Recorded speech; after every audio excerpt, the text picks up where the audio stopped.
Balita mula sa lalawigan sa bawat rehiyon ng ating bayan. Dito sa Ang Pilipinas Ngayon.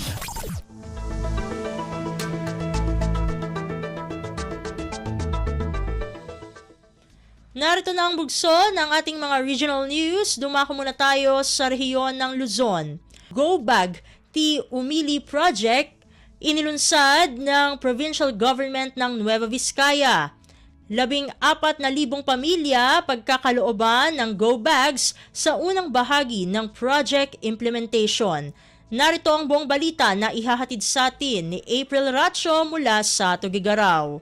Iniuswat ti provincial government ti Nueva Vizcaya ti proyekto Agobag ti Umili kas panangigaeday ti mapapigsa ti kinasagana dagiti umili iti dadateng dagiti didigra. Babang niti panangimaton ni Governor Attorney Jose Gambito ganda ti baro a programa nga isagana dagiti pampamilya iti probinsyang asi dagiti natural disasters kas kuma panagriga iti daga. Panaglayos kan gengened kadagiti napatag a survival gear. Dayti Agobag ti Umili project kat idauluan ti Provincial Disaster Risk Reduction and Management Office when ni PDRIMO. Sigon kini PDRIMO Officer King Webster Balawing nangilatang ti provincial government ti 14 million pesos sa pondo para iti dayti a programa ket para iti damo nga implementasyon na maiyawatan dagiti 54,000 a pamilya ti life saving go bags may sa dayti kunana a comprehensive survival kit ana aramid tapno mangiyawat ti dago sa tulong iti tiempo ti emergencies tunggal go bag ket adaan non-electric ken non-battery operated glow stick paswit rechargeable flashlight ken first aid kit agbalin pa dayti a flotation device kas nayon na feature na para iti hinatalged dagiti pamilya. Dayta ti damag manipod iti Radyo Pilipinas Tuguegarao dayti ni April Salukon Racho para iti Radyo Pilipinas World Service.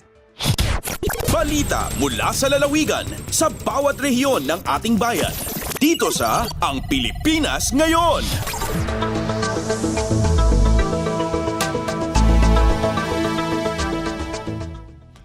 Inyong napakinggan ang ulat ni April Racho mula sa Tuguegarao. Dakuin naman natin ang Baguio City, free wifi sa bawat munisipyo sa Cordillera layong makamit ng DICT CAR pagsapit ng taong 2028. Ang kabuang ulat ihahatid naman sa atin ni Jong Munar.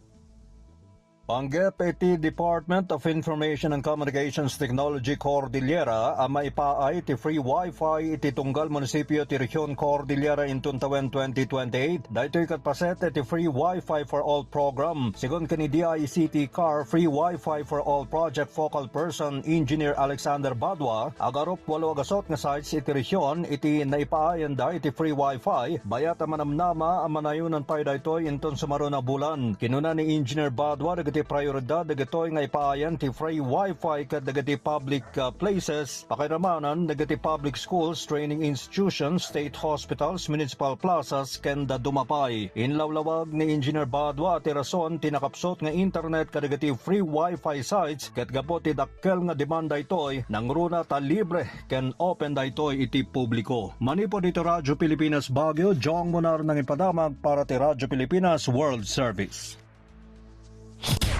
Balita mula sa lalawigan sa bawat rehiyon ng ating bayan. Dito sa Ang Pilipinas Ngayon.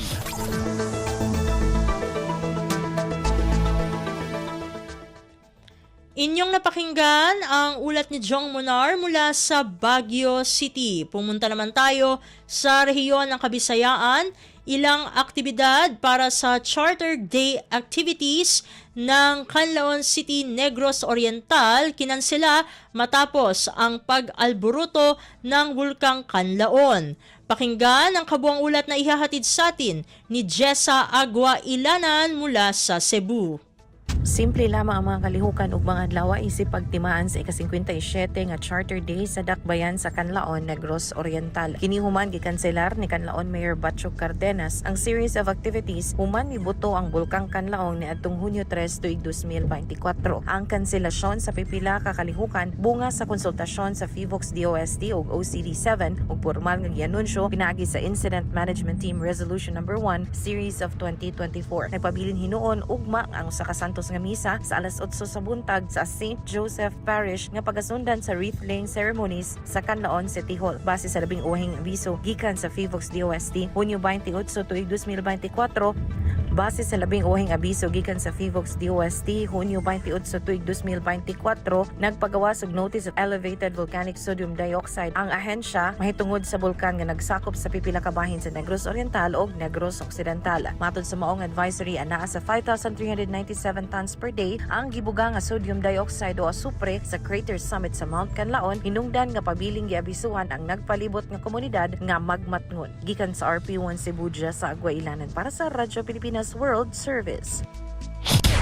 Balita mula sa lalawigan sa bawat rehiyon ng ating bayan.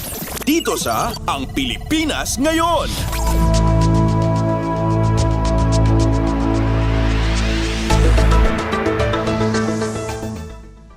Inyong napakinggan ang ulat ni Jessa Agua Ilanan mula sa Cebu.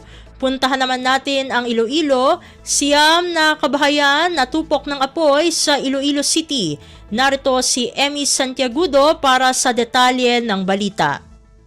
Siyam ka panimalay ang ginlamon sang kalayo bangod sa nagluntad nga sunog sa Barangay Cristina Haro sa Iloilo City pasado alas 4 sang hapon sang Domingo. Sandig sa datos sang Bureau of Fire Protection Region 6, alas 4:20 sang hapon sang nakabaton sila sang fire call kag nagdeklara sang first alarm. Ginpasaka pa ini sa second alarm sang 4:25 sang hapon kag naglabot pa sa fourth alarm. Alas 6:07 na sang gabi sang gindeklara nga fire out ang sunog. Sunog sa City Social Welfare and Development Office o kung CSWDO, as of 6:30 p.m., siyam ka panimalay ang kumpirmado nga totally damaged kag isa naman ang partially damaged. Apektado sang nagluntad nga sunog ang 19 ka pamilya nga ginalakipan sang 49 ka individual.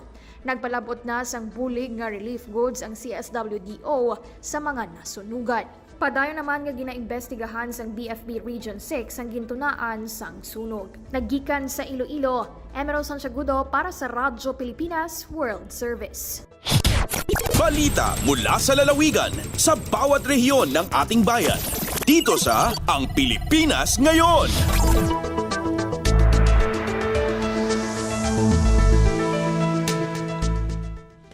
Inyong napakinggan ang ulat ni Emmy Santiagudo mula sa Iloilo. Dumako na tayo sa rehiyon ng Mindanao, pagpapalawak ng kaalaman at edukasyon ukol sa sexually transmitted infection at HIV/AIDS, mas pinaigting ng lokal na pamahalaan ng probinsya ng Cotabato.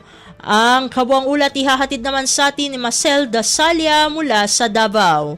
Mas gipakusgan pa sa lokal nga kagamhanan sa probinsya sa Cotabato ang kampanya niini batok STI kon sexually transmitted infectious, lakip ng HIV ug AIDS, human immunodeficiency virus ug acquired immunodeficiency syndrome, lakip na ang mga seryosong kahimtang kon kondisyon nga nanginahanglan og hinanaling aksyon. Labot niini nagpahigan og tulo ka adlaw nga STI HIV AIDS peer educators training sa milabayng semana ang mga school leaders, sangguniang kabataan, officers, mga estudyante ug volunteers gikan sa LGBTQIA+ community sa probinsya sa Cotabato. Tumong nini nga mapalapdan ang kasayuran o kapasidad sa mga partisipante sa pag-atubang sa maong hagit ilawom sa peer education ug mapaabot ang saktong impormasyon labot sa STI, HIV/AIDS ngadto sa kadaghanan. Gipangunahan ang maong aktibidad sa Integrated Provincial Health Office sa pagpanguna ni Dr. Eva C. Rabaya, ang Provincial Health Officer sa probinsya sa Cotabato. Gikan dinhi sa Radyo Pilipinas Davao, kini si Marcel Dasalia para sa Radyo Pilipinas World Service.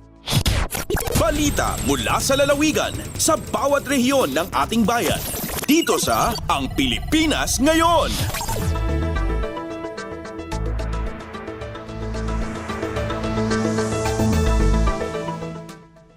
Inyong napakinggan ang ulat ni Marcel Dasalia mula sa Davao.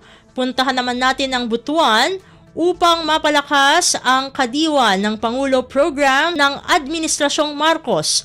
Provincial Agricultural Trading Center itatayo sa Surigao City. Ang detalye ng balita ihahatid naman sa atin ni Jocelyn Morano.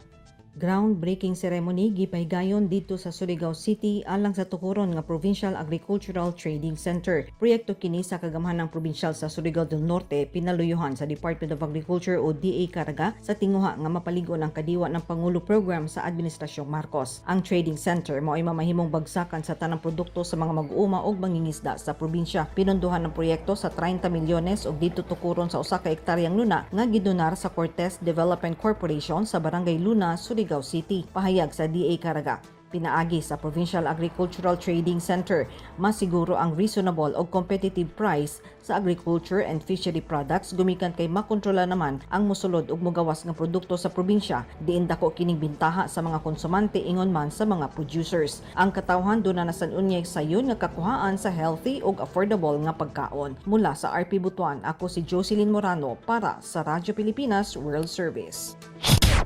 Balita mula sa lalawigan sa bawat rehiyon ng ating bayan. Dito sa Ang Pilipinas Ngayon.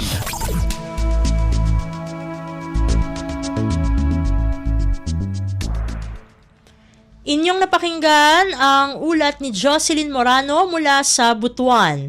Dakuin naman natin ang Iligan.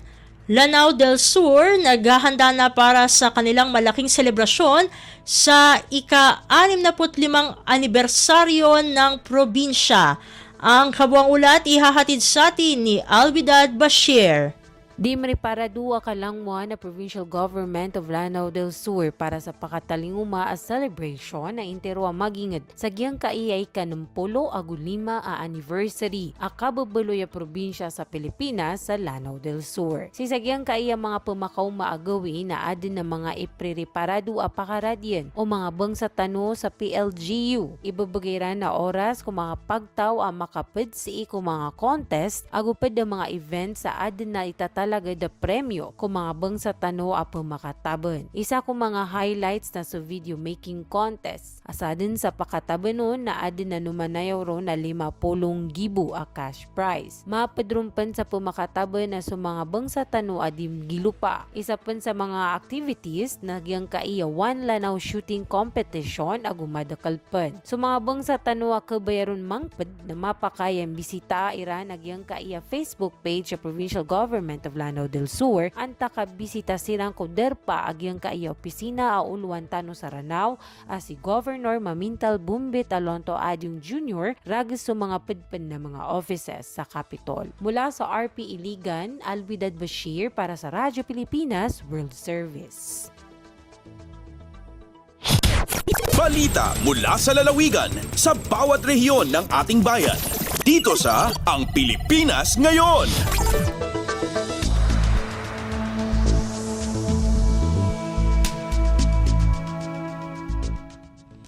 At inyong napakinggan ang ulat ni Alvidad Bashir mula sa Iligan.